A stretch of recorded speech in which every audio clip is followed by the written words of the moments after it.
What's happening, rugby fans? Welcome to Rugga United, the show where every single week you and I get to talk about the biggest rugby stories that you might have seen on your timeline. Of course, from this weekend was that Springbok match in Bloemfontein, Bloemies, a town that has been experiencing a lot of South African sporting action recently.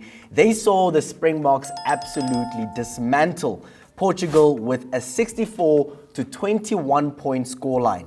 There's so much that we have to unpack regarding this game. As always, I've got the man who absolutely loves his sport. He's one of the best rugby journalists in the country. His name is Khotso Sello. My brother, how are you doing? No, good.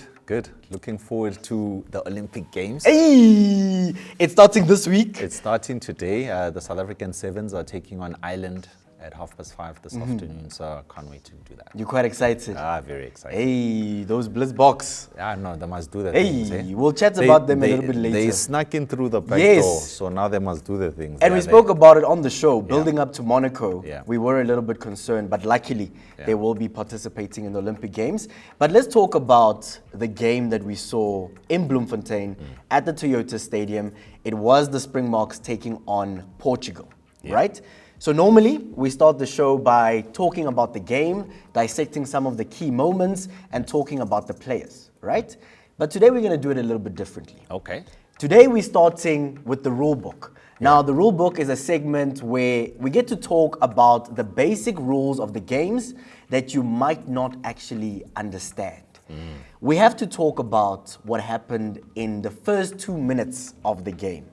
Andre Esterhuizen, a man that we spoke about last week, we were super excited to see him actually get an opportunity in the number 12 jersey. We saw Holly Davison, being the first female referee to take charge of a Springbok game.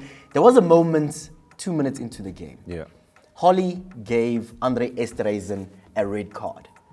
My question to you is, was that a red card or should that have been a yellow card? Because to me, when I looked at it, I saw a big lad tackling a smaller lad, and it almost looked as though Andre couldn't go low enough for that tackle, and their faces slightly touched. Your thoughts on the red card that we saw 2 minutes into the game? Unfortunate, eh? I think Holly gave him a yellow, and then it went to a bunker review, which was later upgraded to a red card.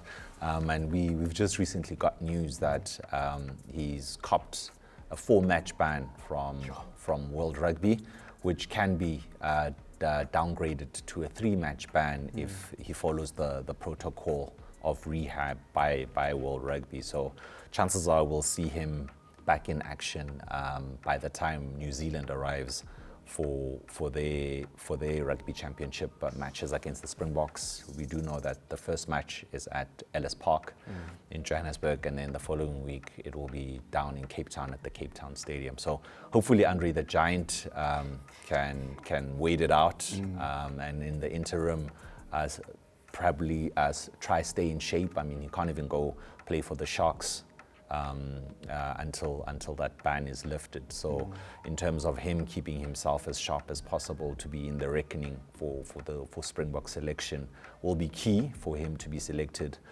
for the Boks coming back from Australia. We know that there's a 33-man squad that's been selected to go down. He misses out because of that tackle. So hopefully he'll be in contention come the time. Was it a red card? Like take me through the tackle, what you saw. Because to me, you call him Andre the Giant, right? He's a big lad. He is a big dude. He's a massive guy. And in that moment, when I saw it, it's almost as though he couldn't go low enough. Because we saw the Portugal guys. They are a little bit smaller than the South Africans. Do you believe it was a red card? Look, World Rugby has been big in terms of player safety. And I think that's the one thing that the sport perhaps suffered in the past, that it's not appealing enough to the younger audience in terms of a sport that they'd want to play, especially people who don't really want to get hurt. And I think rugby has been advertised as a sport that brings, fatal injuries or physical injuries that are long-term and all of that. And I think these are some of the mitigating things that World Rugby is trying to root out of the game. and I think one of them is the high tackle. The high tackle head shots. The head is a very sensitive part of the body. Hence, they say anything from the shoulders going up is a no-no. And there was contact between his face and the player from Portugal. So a few years ago, you could probably get away with hitting somebody on the shoulder and wrapping them around.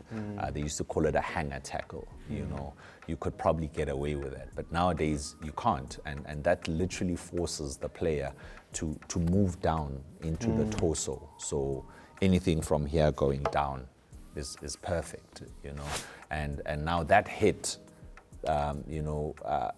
almost moved the Portuguese player into a whiplash position, which is very, very dangerous. And he fell to the ground and hit his face as well. So the question is, if the hit was a bit lower, would that have helped? And I think the Portuguese player had to be stretchered off. It was a bone-chilling moment when it happened. I know that this is a physical sport where bodies are going to collide and accidents are going to happen. I don't think Andre the Giant meant for anything sinister to happen. It's just an unfortunate turn of events, and I think next time he'll probably have his hips a little bit lower and make the shot a little bit lower. And these things happen in rugby. I know, just scrolling through social media, a lot of people were talking about. I mean, there's guys who've gotten away with worse. Guys like Owen Farrell, and for England, who made it just in time for the Rugby World Cup after dangerous high shots. Even against South Africa when we had our end-of-year tour there. So I know it's frustrating, but at the moment, this is where we are with the new rules. Remember, we spoke about how the rules of rugby are evolving and they're going to affect our game plan. They're going to affect a lot of things. And when one looks back at the Springboks rugby campaign, World Cup rugby campaign, we were one of the cleanest teams there in terms of not receiving yellow cards or red cards. Most of the teams copped a lot of sin bins, particularly the All Blacks and many other nations. And that's because Rassie Erasmus has been very deliberate as soon as World Rugby started, clamping down on foul play to say tackle height is of paramount. And it was part of the Springboks' weapon at the Rugby World Cup. We finished our games with 15 players, and tackle height was key. We chopped almost every team by the knees and ankles, and made sure we are nowhere near flirting with the law. So, and there's also the Boks Smart campaigns that are rolled out. When Rassie was director of rugby, he rolled out the program where school coaches as well as South African rugby players are taught the proper techniques and the proper methods of actually tackling lower to try and mitigate that, going around the hips, and then trying to put your shoulder on the dude's bum, and then for safe landing, for a softer landing. We've always seen that clips in the training camps where guys are showing that. One guy on the knee, yes, and the other guy walks literally up, wrap around the legs. Head around the buttocks for a soft landing, so that you don't hit the ground. So there's so many techniques that are out there, but I think we need to respect the laws and we need to understand it's for the good of the game. I know when change comes, it's not always accepted that easily, but there will be a few teething problems, but I think with time people will understand the bigger picture. Yeah, you talk about the bigger picture because on Saturday, 2 minutes into the game, you see a red card and people are already on social media saying that no, they're trying to level the game. Portugal is at a disadvantage, so they're trying to make sure that the Boks are playing with 14 men. So I like the fact that you've emphasized that safety was the most important thing, and it's not that they're trying to be malicious. No. Holly wasn't trying to be difficult. She was just implementing the rules of the game, and safety is the most important thing. 100%. Let's move on to the game as a whole. Yeah. We saw the scoreline saying that the Boks completely dominated Portugal with a 64 to 21 point scoreline. I want to talk about Makazole Mampimpi scoring a hat-trick of tries, as well as Apelele Fasi in that back line. What did you make of the two of them before we move on to Sasha Feinberg or Mizulu? No, firstly, I need us to understand and not undermine what a great rugby nation Portugal is. They beat Ireland heading into in the preparation matches for the Rugby World Cup. They beat Fiji in the World Cup, and we know that Fiji is a tier 1 nation that's consistently in the top 8 ranked sides in the world, and they produce some fine quality players. So it wasn't a Mickey Mouse Portuguese team, and the fact that the Springboks were able to put 60 plus points against that team when a quarter of that match was spent with the Springboks playing with 13 men, not even 14, and then the rest of the match with 14 men on the park. It's just unbelievable. I think the scoreline could have been a lot worse if the Springboks' discipline was a lot better and we had a full complement of players. And hats off to Makazola Mapimpi. A lot of people had written him off and almost forgot about him, with all this talent coming through, with your Kurtley Aronses, your Kanan Moody's, your Advil van der Merwes, all these guys kind of looking like they've surpassed him in the packing order when it comes to selection for that right wing position. But he's just been unbelievable, a great servant of the game, and he keeps on improving. I remember when he first put on that number 11 jersey of the Springboks. A lot of people were questioning his ability, his aerial skills, and his work off the ball and all of that. And he's just put his head down and completely just continued to work hard. He's just one of those guys. That he'll give you 100%. And Rassie always speaks so highly of him because he's got that gees, that Rassie wants. I mean, with some of the tries that we had, he put in a monstrous tackle that created a turnover and subsequently ended in a try. And it just shows you that hard work and dedication beats any talent any day. And Makazola with his background and being one of South Africa's most top try scorers of all time. On the list now. He's moved up the list. He surpassed Jean de Villiers, and he's probably going to keep on climbing if he continues to play in this vein. Let's talk about your favorite player, Sasha Feinberg Ngomezu. Yeah. Right? I have to say this because I've been thinking this for a while, since the 2023 Rugby World Cup. Mani Lebok. Why are we continuously giving him opportunities during big moments? That was my thought during the Rugby World Cup. He started off well. We know how good he plays when it's fast running rugby, and that's the brand that the Springboks are now looking for. But when it comes to the kicking team, Khotso, it's concerning. My argument is Sasha Feinberg Ngomezu must start after Andre Pollard. We know that Andre Pollard, he's trusted. I mean, you can bet your house on Andre Pollard when he's having a good day. But I'm having question marks with regards to Mani Lebok, especially in the fly half position.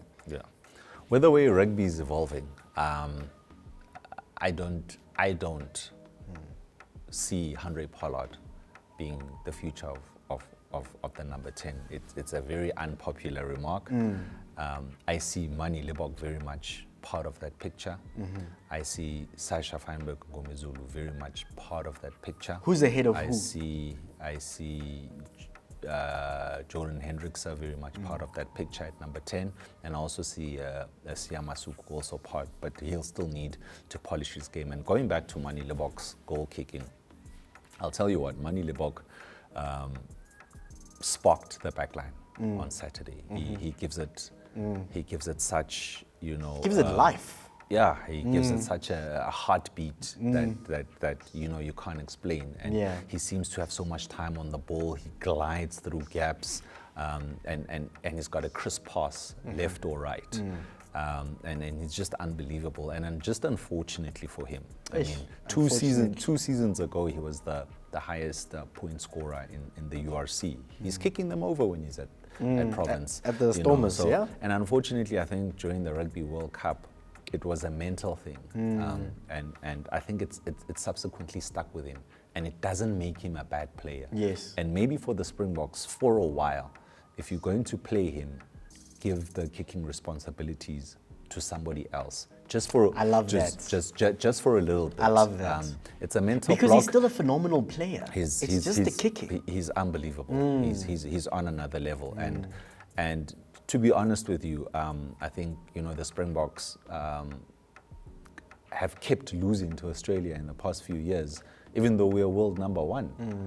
So it's a psychological block that we need to sort out. No matter how bad Australia is, we sometimes seem to lose to them, And it was like that when Rassie took over in 2018 and he said, the mental block for South Africa is beating New Zealand in New Zealand. And he put all his efforts to make sure that we can do that.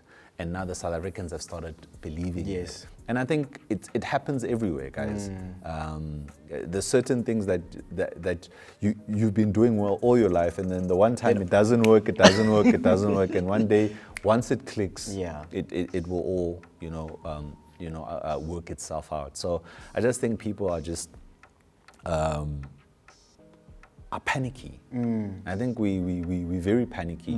Don't worry about money. Money's all right. Sure. Money is part of the future of this evolving Springbok pattern. You'll thank me in a year or two. So let's quickly work out the team dynamics. I just want to touch on this because in my mind, I don't want to see Mani very close to a kicking team at all, right?